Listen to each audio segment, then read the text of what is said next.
Hi friends, എല്ലാവർക്കും സുഖല്ലേ? എല്ലാവർക്കും അനൂസ് റെസിപ്പിയിലേക്ക് സ്വാഗതം. ഇന്ന് നമ്മൾ തയ്യാറാക്കാൻ പോകുന്നത് ലെമൺ റൈസാണ്.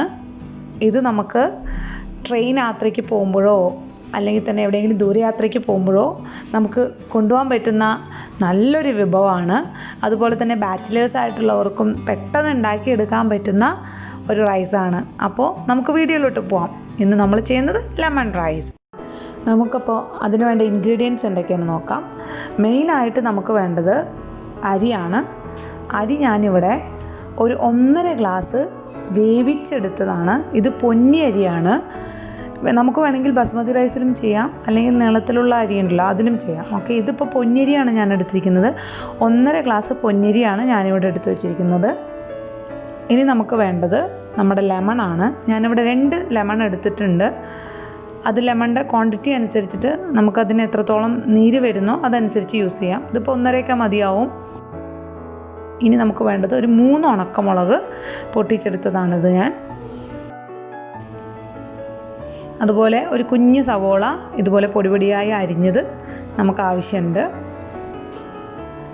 പിന്നെ നമുക്ക് വേണ്ടത് നിലക്കടല വേണം, അതുപോലെ ഉണക്കമുന്തിരി, കശുവണ്ടി, പിന്നെ കുറച്ച് കറിവേപ്പില, മല്ലിയുടെ ഇല, കടുക്, മഞ്ഞൾപ്പൊടി. ഇത്രയാണ് നമുക്ക് വേണ്ടത്.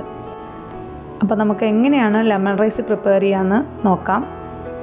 ആദ്യം തന്നെ ഒരു ചീനിച്ചട്ടിയോ ഒരു പാനോ വെച്ച് കുറച്ച് കുക്കിംഗ് ഓയിൽ ഒഴിച്ചു കൊടുക്കാം. ഏത് ഓയിലായാലും കുഴപ്പമില്ല. ഇനി നമുക്ക് 1 സ്പൂൺ കടുക് ആഡ് ചെയ്ത് കൊടുക്കാം. ഇനി നമ്മൾ എടുത്ത് വെച്ചിരിക്കുന്ന ഉണക്കമുളക് ഇട്ട് കൊടുക്കാം. അതുപോലെ തന്നെ നമ്മൾ എടുത്തു വെച്ച നിലക്കടല ആഡ് ചെയ്ത് കൊടുക്കാം. ഇത് ജസ്റ്റ് ഒന്നത് വറുത്തെടുക്കണം. അതുപോലെ നമ്മുടെ കശുവണ്ടി നമുക്ക് ഇട്ട് കൊടുക്കാം. ഇത് ജസ്റ്റ് ഇതൊന്ന് ഫ്രൈ ചെയ്തെടുക്കണം. അതിനുശേഷം ഒനിയൻ ഇട്ട് കൊടുക്കാം. നന്നായിട്ടൊന്ന് വഴറ്റണം. ഇനി നമുക്ക് കറിവേപ്പില ആഡ് ചെയ്യാം. മഞ്ഞൾപ്പൊടി ഓൾറെഡി ഞാൻ ഇട്ടിട്ടുണ്ട്. ലെമണിൻ്റെ നീരാണിത്. ഞാൻ 1.5 ലെമണാണ് യൂസ് ചെയ്തത്. നിങ്ങളെടുക്കുന്ന ലെമണിൻ്റെ ക്വാണ്ടിറ്റി അനുസരിച്ച് നമുക്ക് എടുത്തു വച്ചിരിക്കുന്ന ചോറും അനുസരിച്ച് നമുക്കത് ആഡ് ചെയ്യാവുന്നതാണ്. ഞാനിവിടെ 1.5 ലെമണിൻ്റെ നീരാണ് യൂസ് ചെയ്തിരിക്കുന്നത്. ഇതെല്ലാം കൂടി ഒന്ന് മിക്സ് ചെയ്തിട്ട് നമുക്ക് ആവശ്യത്തിന് ഉപ്പും ചേർത്ത് കൊടുക്കാം. ചോറിൽ ഞാൻ ഉപ്പ് ആഡ് ചെയ്തിട്ടില്ല. അപ്പോൾ ചോറിൽ ആവശ്യത്തിനുള്ള ഉപ്പ് കൂടി നമുക്ക് കണക്കാക്കിയിട്ട് വേണം ചേർക്കാനായിട്ട്. ഇനി ഇതൊന്ന് തിള വരണം. നന്നായിട്ടൊന്ന് തിള വരുന്നവരെ വെയിറ്റ് ചെയ്യാം. നന്നായിട്ട് തിള വരുന്നുണ്ട്.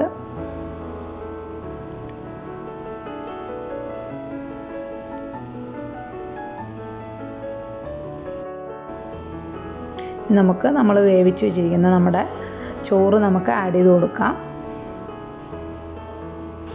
അതുപോലെ തന്നെ നമ്മുടെ ഉണക്കമുന്തിരി, നമ്മുടെ മല്ലിയുടെ ഇല, ഇതെല്ലാം ഇട്ടിട്ട് ഈ ചോറ് നന്നായി മിക്സ് ചെയ്തെടുക്കാം. ലെമണിൻ്റെ നീര് എല്ലാ ഭാഗത്തും വരുന്ന പോലെ നന്നായിട്ട് നമുക്ക് മിക്സ് ചെയ്യാം.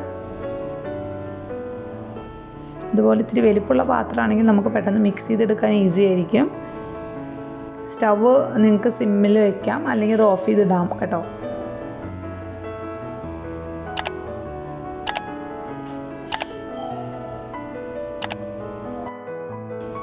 അപ്പോൾ നമ്മുടെ ലെമൺ റൈസ് ഇവിടെ റെഡി ആയിട്ടുണ്ട്.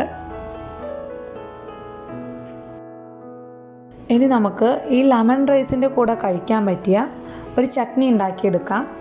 വളരെ ഈസി ആയിട്ടുള്ളൊരു ചമ്മന്തിയാണിത്. ഇതിന് പരിപ്പ് ചമ്മന്തി എന്നാണ് പറയുന്നത്. ഓക്കെ, അപ്പോൾ നമുക്കത് എങ്ങനെ ഉണ്ടാക്കാമെന്ന് നോക്കാം.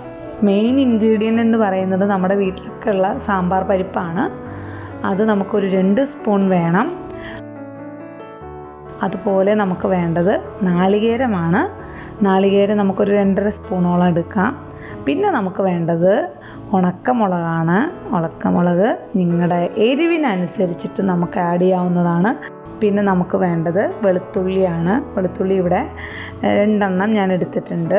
അതുപോലെ ഒരു നെല്ലിക്ക വലിപ്പത്തിലുള്ള പുളി വേണം. പിന്നെ നമുക്ക് വേണ്ടത് ഫ്രഷായിട്ടുള്ള കറിവേപ്പിലയാണ്. ഇത്രയും ഇൻഗ്രീഡിയൻസ് മതി നമുക്ക് ഈ ചട്നി വളരെ പെട്ടെന്ന് ഉണ്ടാക്കിയെടുക്കാം. അപ്പോൾ നമുക്ക് ചട്നി ഉണ്ടാക്കാം. ആദ്യം തന്നെ ഒരു ചീനിച്ചട്ടി വെച്ച് നമ്മുടെ പരിപ്പ് നമ്മളൊന്ന് വറുത്തെടുക്കണം. ഇതിൻ്റെ കളറ് മാറുന്ന വരെ നമ്മളൊന്ന് വറുത്തെടുക്കണം. അപ്പോൾ ഇതിൻ്റെ കളറൊക്കെ ഏകദേശം മാറി വന്നിട്ടുണ്ട്. ഇനി നമുക്ക് ഇതിലോട്ട് നമ്മൾ എടുത്ത് വെച്ചിരിക്കുന്ന ഉണക്കമുളക് ആഡ് ചെയ്ത് കൊടുക്കാം. ഒന്ന് നന്നായി ഫ്രൈ ചെയ്യാം. അതുപോലെ നമ്മൾ എടുത്ത് വെച്ചിരിക്കുന്ന വെളുത്തുള്ളി, പിന്നെ നമുക്ക് കറിവേപ്പില, ഇത്രയും സാധനങ്ങൾ ഇട്ടിട്ട് നന്നായിട്ടൊന്ന് ഫ്രൈ ചെയ്തെടുക്കാം. ഇനി നമ്മൾ നമ്മുടെ നാളികേരം കൂടി ഇതിലോട്ട് ഇട്ടിട്ട് നന്നായിട്ടൊന്ന് മിക്സ് ചെയ്ത് കൊടുക്കാം.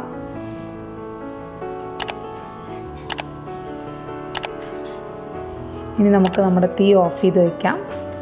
ഇനി നമ്മുടെ ലാസ്റ്റ് ഇൻഗ്രീഡിയൻ്റായ പുളി കൂടി ആഡ് ചെയ്യാം. ഇനി നമ്മൾ ഇത് നന്നായി ചൂടാറിയതിന് ശേഷം മിക്സിയുടെ ജാറ് എടുത്തിട്ട് അതിലോട്ട് ഇട്ട് കൊടുക്കാം.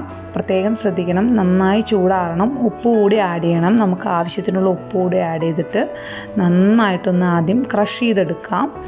അതിന് ശേഷം കുറച്ച് വെള്ളം ആഡ് ചെയ്ത് കൊടുത്തിട്ട് നമ്മുടെ ചമ്മന്തി നമുക്ക് അരച്ചെടുക്കാം.